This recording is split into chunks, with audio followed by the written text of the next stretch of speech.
Everyone, good to see you all, and can I say thank you for coming out here to Fieldays. Magnificent event, as you know, fantastically world-class global event as well now increasingly, which is exciting.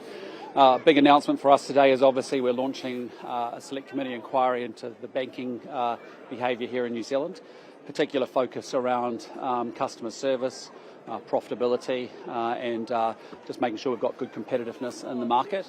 A big component of that will obviously be rural banking as well, and so we've actually asked the Finance and Expense Committee to work with the Primary Production Committee to do a joint committee review and inquiry on banking, and that's important for us to make sure that it's a competitive sector. Oh, really important for the rural sector. Over the last 2 years, as I've been moving around New Zealand, we've heard consistently, time and time again, hey, listen, are we getting overcharged with our interest rates relative to other borrowers? Some of the difficulties that they had been accessing credit, and we want to make sure the market's as competitive as it can be, and it's offering good service to those customers. I've been speaking to a lot of people. Sorry, I just...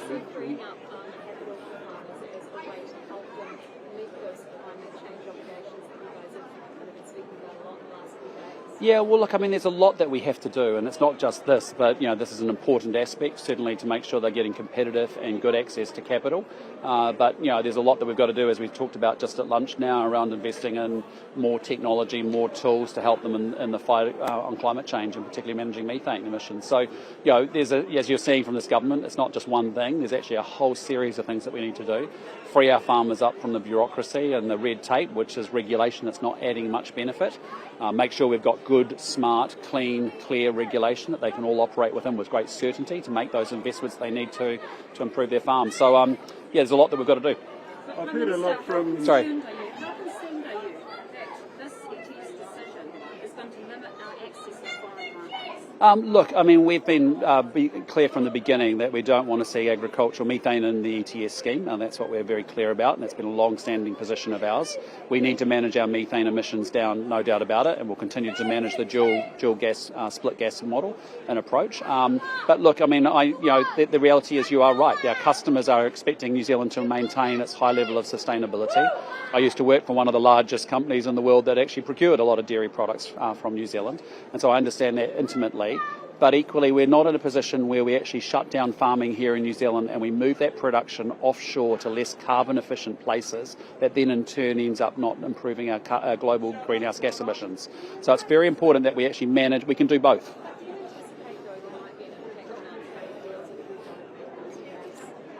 Well, I'd just say to you that we are already the most carbon efficient farmers in the world, period. And so when you shut down farming in New Zealand and it gets moved to any other country in the world where the farmers have less efficient practices, you're actually worsening or not improving the global greenhouse gas emission challenge, which is a global challenge that we have as a country, so as a world. So the reality for us here in New Zealand is that we believe that we can manage our emissions down and also continue to grow our economy. A lot of suppliers and farmers I've been speaking to today say they're doing it really tough in the current climate. What's your thoughts on that, and what's the government doing, apart from the things that you've mentioned, to help ease their stresses? Well, there's no doubt about it. Farmers are doing it incredibly tough. Many New Zealand families are doing it incredibly tough, and they have been for years, the last 2 or 3 years. And what we are dealing with is the hangover of the economic mismanagement of the previous 6 years. So what are we doing? We're doing 3 things. First and foremost, we're making sure that we have good, smart regulation in place, but we get rid of red tape. Secondly, we're making sure that we lower inflation and the cost of living and therefore interest rates. That's what the last budget was actually all about and will continue to be about. Until we get lower inflation, we'll get lower interest rates, we'll get an economy growing again. And the third thing, which the Minister's very involved with, is actually growing our trade internationally and doubling the value of our exports in the next 10 years, because ultimately we have to grow this country. That's what we need to do. Sorry? In what way?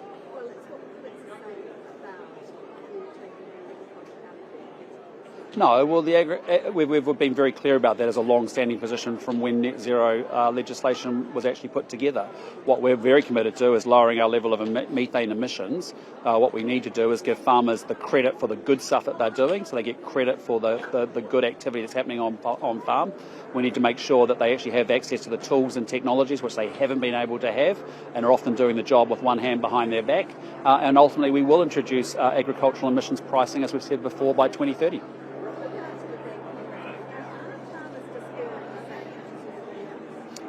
Well, this is a total banking sector review. It's rural is a subset of the total program of work that we're going to have in those select committee inquiries.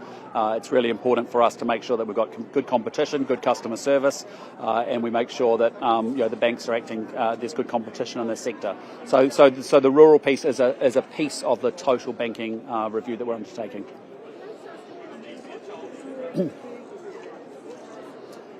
Yeah, look, I mean, it was. I didn't have a chance to catch with Maureen, but I'm aware that she was, the victim of an attack yesterday. She's lodged that with police, and it's obviously an investigation with police. Are you comfortable with existing rules governing the accommodation amounts?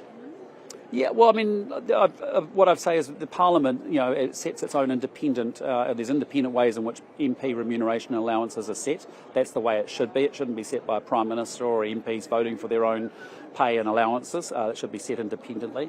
In the cases that have been raised with me in the last few days, what has happened is that you've had a situation where someone living outside the Wellington commuter area or region has actually, quite reasonably, I think, actually undertaken to get an apartment, and that's perfectly reasonable.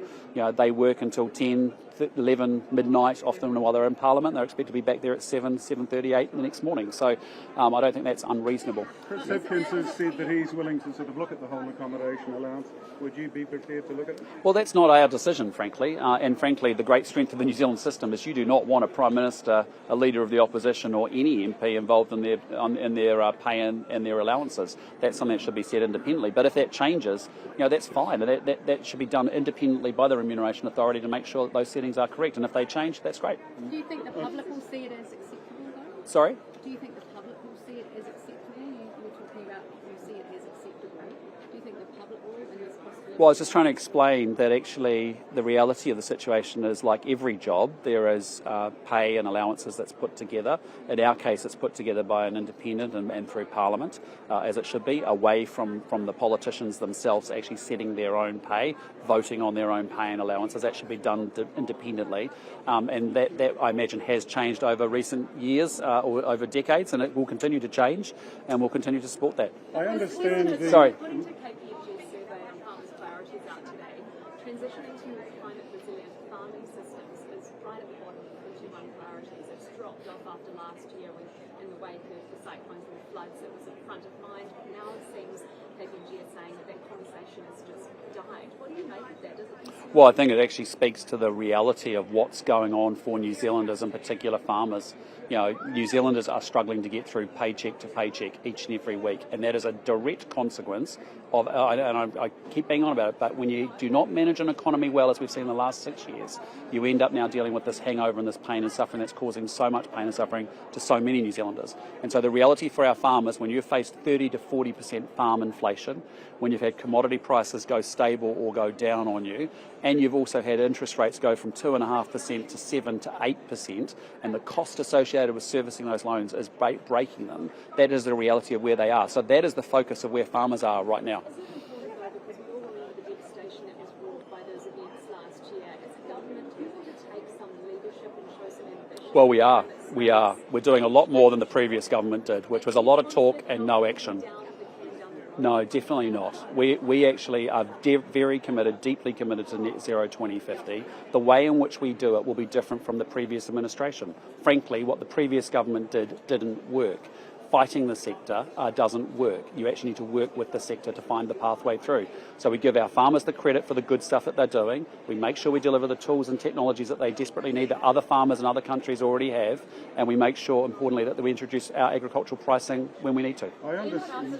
Ian Proudfoot this morning said that he was concerned that maybe after last year we're talking about building back better, and he fears that we aren't. Oh, I disagree completely. We've got massive investment, as you've seen, with the Regional Infrastructure Fund on flood protection and making sure that those communities are well protected from weather events.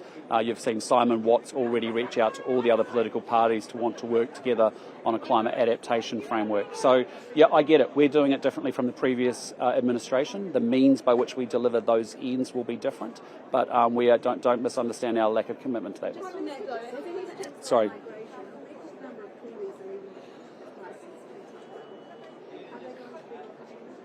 Well, I think our job as a new government, 6 months in, picking up the mess that we've inherited from the previous crowd, is to make sure that we actually build out a country where young people say, if I work hard, I can actually get ahead and do well for myself economically. If I actually walk in my streets, in my community, in my business, I am going to feel safe because law and order's been restored. Does mean that I can actually raise my kids because they're going to get a good education, and importantly, I can access healthcare when I need to. And that's why you keep hearing us say we're going to rebuild the economy, restore law and order, deliver better public services. And if we do that job right, New Zealanders will choose to stay here because they see there's opportunity for themselves rather than feeling they need to go somewhere else. Well, that's our job, is to build a long-term proposition where New Zealanders actually choose to stay in this country. And we have been here before. You'll remember in the early 2000s there was a massive exodus of New Zealanders to Australia and other parts of the world. And by building actually good economic management, a good, safer society, better public services, New Zealanders came back as well. And so that's our opportunity. I understand.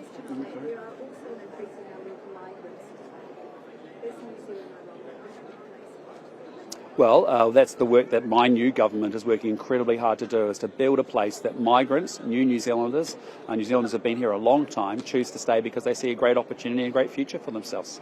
I understand the NZDF is doing a training exercise with the Israeli military. Have you heard anything about that? And if it is happening, do you think it's appropriate? I'm not aware of that. Do you want to tell me more about it? I know no more than that. So just a question? Yes. Where's the question come from? From the gallery. Right, I'm not aware of that. No. Analysis being done on yesterday's announcement to choose not to agriculture into any analysis on New Zealand's emissions as a result of that announcement? I'll let Todd talk to that. Yeah, well, it's very clear that the previous government had a plan to price agricultural emissions in New Zealand in agriculture that would have merely meant, because there are no tools available, that farmers would produce less. And it just doesn't make any sense, as you've heard us say and repeat, to send that jobs and production overseas, which is worse for climate change and ruins the New Zealand economy. Yeah. So firstly. Secondly, taking them out of the ETS was always, something that the Labor government said, accept the tax or else we're going to tax you even more. And we've said we're not willing to do that. But ultimately, the plan that we set in place is to reach net zero by 2050. We're committed to that. The sector is up to it as well. The tools are going to be there. And actually, as we've seen, I think from Beef and Lamb in their release yesterday, their emissions have already started to come down for a range of reasons. What we're doing is to make sure that, one, it's sustainable, two, the tools are there, and three, that we're able to meet our obligations without reducing production or ruining the New Zealand economy. We're already on track to miss those Paris Agreement goals. And are you concerned, both of you, as Agriculture Minister and Prime Minister, that your government may be looked back on as one that failed to show leadership in this space? Well, no, we're showing a lot of leadership. The leadership is that we're not closing down farms in the New Zealand economy to send jobs and production to America or Europe, where they emit more emissions when they produce the same amount of food. That's leadership. Secondly, we've started a new pasture sector group with the leaders who represent the farmers who have the animals that produce the methane. We, with them, are committed to meeting our obligations to reduce the levels of methane to meet New Zealand's international climate change reduction challenges. But in doing so, we want to use technology so that we can do what farmers in New Zealand have always done, produce more with the same amount or less. We're committed to it. It's an ironclad commitment, but actually 2050 is still some time away. As we're seeing, the $400 million investment over the next 4 years in R&D and commercialising some of the research that's now available around the world to bring it to New Zealand will allow us to do that. And that's $400 million of new money? It's $400 worth of money that is there. It's coming in. It's new. It's been made available to R&D in the sector and so on.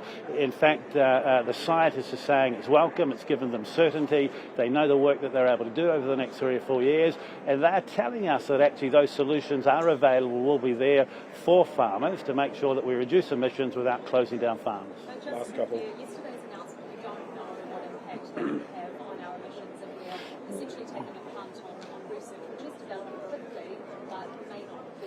Well, no, it's not about taking a punt at all, but it's about backing agriculture. If all we do is merely put a price on farmers when there is nothing they can do, we'll close down farms and send those jobs and production overseas. And I don't think anybody in New Zealand wants that. But if we look at other parts of the world, some of that technology is available and is being used. The regulations don't allow us to use it in New Zealand, and some of that technology was developed in New Zealand has to be sent offshore. This is a commitment to reduce our emissions and meet our net zero target by 2050, but we're going to do it in cooperation with farmers. They're up for the challenge as we are. We're just not going to close down farms along the way. Prime Minister, just a real quick question on the baby who was killed in Te Kuiti. Just wondering if you've been briefed on that, and if so, if you see the need for an inquiry or a look at it for somebody. Look, at the moment there's a police investigation up and running, and it's inappropriate for me to comment around that particular case. You've commented though on the census data case when there's a police investigation on. No, I haven't. Not the specifics of it. I've talked about a process for making sure that we actually are clear that the government agencies have handled data appropriately and managed conflicts of interest. Okay. Haven't talked about the details. Sorry. Welcome to Waipa. Thank you. Wonderful Waipa district. You were here last year as leader of the opposition and you spoke to a lot of people. Did you take a lot of intelligence away from that day you came here last year? Well, look, I think since I've become leader of the National Party, I've spent, in the first week I went straight to the rural community to actually understand what the needs, the frustrations actually have been. This is a community that actually got us through the GFC, it got us through the post-Christchurch period, it got us through, the COVID experience. It's a singular big sector for New Zealand, and I believe in it, and I believe that we can manage the challenge of growth and sustainability well in the sector. There's enough smarts, there's enough innovation, there's enough clever people for us to be able to work on that together. So, a lot of my conversations have been happening over a number of years, and so that's why we've got a government now that's backing our farmers. But you were here last year. What were they saying last year and they're saying this year? Well, look, I mean, they're feeling pretty hopeful with the new government that actually understands they're backing farmers. That's what I get a consistent message.